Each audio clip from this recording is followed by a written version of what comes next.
Hey guys, I am just making this real quick, hopefully to help you as you walk through Module 2, Class 2 this week. I know that it's kind of weird, hard for some of us to be on our own doing this and not in class or not on a Zoom. So I just wanted to encourage you to read through Part 2 of the Reading Nonfiction text, which is this one. I scanned that one in for you guys last week and emailed it. It's also listed on Canvas. I think on the announcements is where I listed it. I'm making a video, okay? So, do that. And then there is a presentation uploaded of Google Slides that I made to kind of help you focus in on a few things in the text so that you can get the most out of it. There's a lot of good stuff there and really good things for us to think about. And it's this is my little son, Joseph, my almost 5-year-old. So I want you to think through the questions that it wants you to teach your students about reading nonfiction text. So if you look at the presentation, it's divided into those 3 questions. It starts with the first question is, what surprised me about this reading? And, I feel like it's really helpful to read through some of the student conversations. And I like to focus in more on the middle school / junior high conversations, since they're probably closer to what you would experience in a classroom, since most of us are elementary through 6th grade, or some of us are through the 8th grade. So read through some of those. I think that is very helpful. The surprise question talks about different kinds of categories they can get into. There is a really good student conversation on page 86. And this whole part kind of examines why do students not want to have to think? Because I promise you that is the biggest barrier in this stuff. They have gotten used to not having to think. Because instead of giving them time to think and discuss, we are telling them, as teachers, we are telling them, this is what you need to look for. This is what the article is telling you. We are telling them instead of making them do the work of thinking. And so that is a big barrier that they are going to have to overcome. And not only they, but you. A lot of us, it's our nature to want to help, to explain, to fix it for them. And it's quicker if we just tell them. But I think this part really illustrates the value of letting them figure it out on their own. That's why I love the student conversation samples, because you see, don't do that. You see them working through things on their own and how valuable that is to give them that time to do that. And yes, it takes time. Please don't knock into that box. You're going to knock my phone down and I'm going to be unhappy with you. How valuable it is to give them the time to do that. And really, I think also illustrated in this section is, if we start training them in these questions of thinking through a text, they start to get it in their heads and it becomes a second nature for them.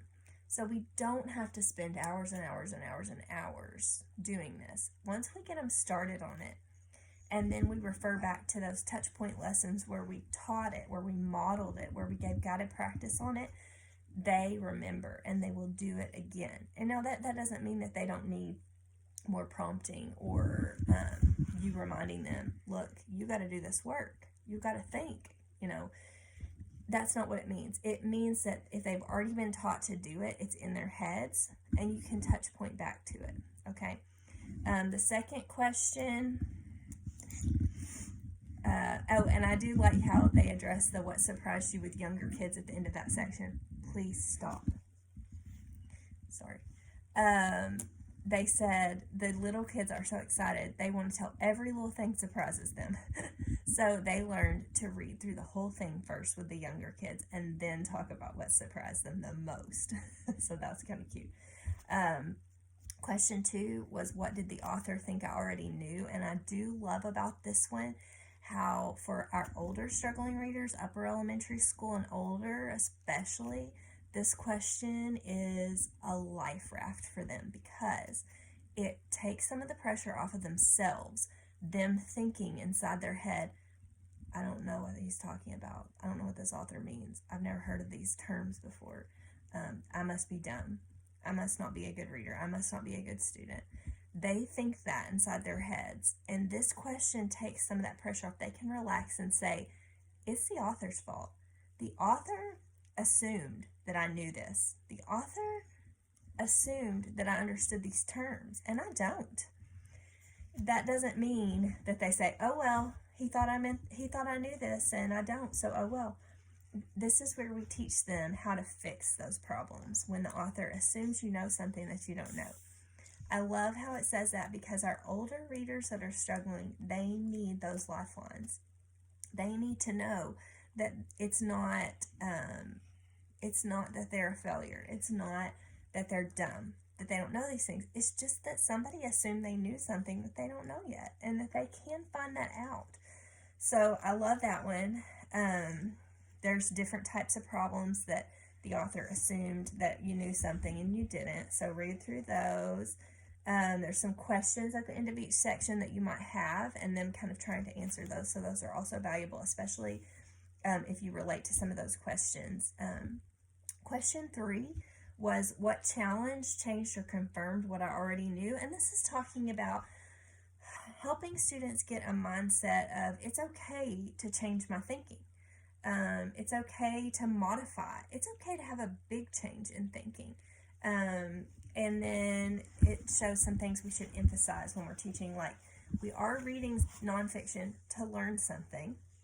Learning is not just memorizing. In fact, it's like not memorizing. It's changing the way we think or confirming it. And then there's some other ways that we can change our thinking. It can confirm what we already know. I'm sorry, you guys. I hope this is entertaining. It can modify our thinking, or it can change our minds completely. And then I did link to a video that shows a couple of little girls, 6th graders, I think, discussing an article that they had read and how it changed their thinking.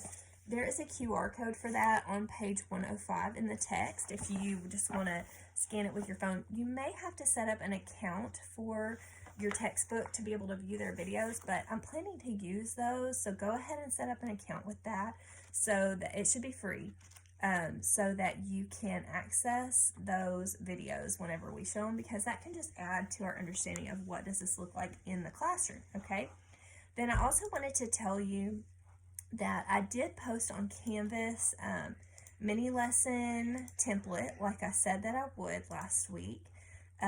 For when that is due. Sorry, I'm trying to look at it right now to tell you. Okay, I posted a new module. I'm just starting it from scratch because I just need to do that. It doesn't go with what the other class is doing. We're just not doing it in the same order or with the same resources that they're doing on the main campus. So it has the link to the Google Slides. It has the video link. I may put some other video links on there today as I'm working on class. This is Sunday, and you may not be looking at this until Monday. I put my sample mini lesson, which you want to read through before you write your own, so you can see kind of generally the level of detail that I've gone into. That may seem like a lot of detail to you. Let me tell you my thinking. I'm going for easily replicable. Like, someone could take my lesson and do it themselves.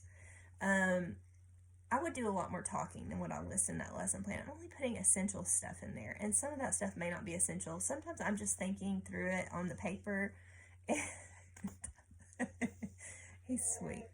I'm just thinking through it on the paper, so I didn't go back through and edit out stuff that was unnecessary. So you can do that on your own. But we want it, the more detail that you put in it, and I'm not asking for 2 pages at all. Like, I would rather it be a page, okay? But the more kind of care you take with that stuff, the more I can tell if you really understand what you're trying to do or not, okay? So that just helps me. It helps you as you think through stuff like this, and it helps your grade. So just think about that. There's also a blank template if you want to use that. It's just like mine without all the, lesson plan stuff in it. Okay, So I'm going to post this video, and if I add anything else substantial, I may make another video, but you may or may not get to see Joseph in that one. Okay, bye.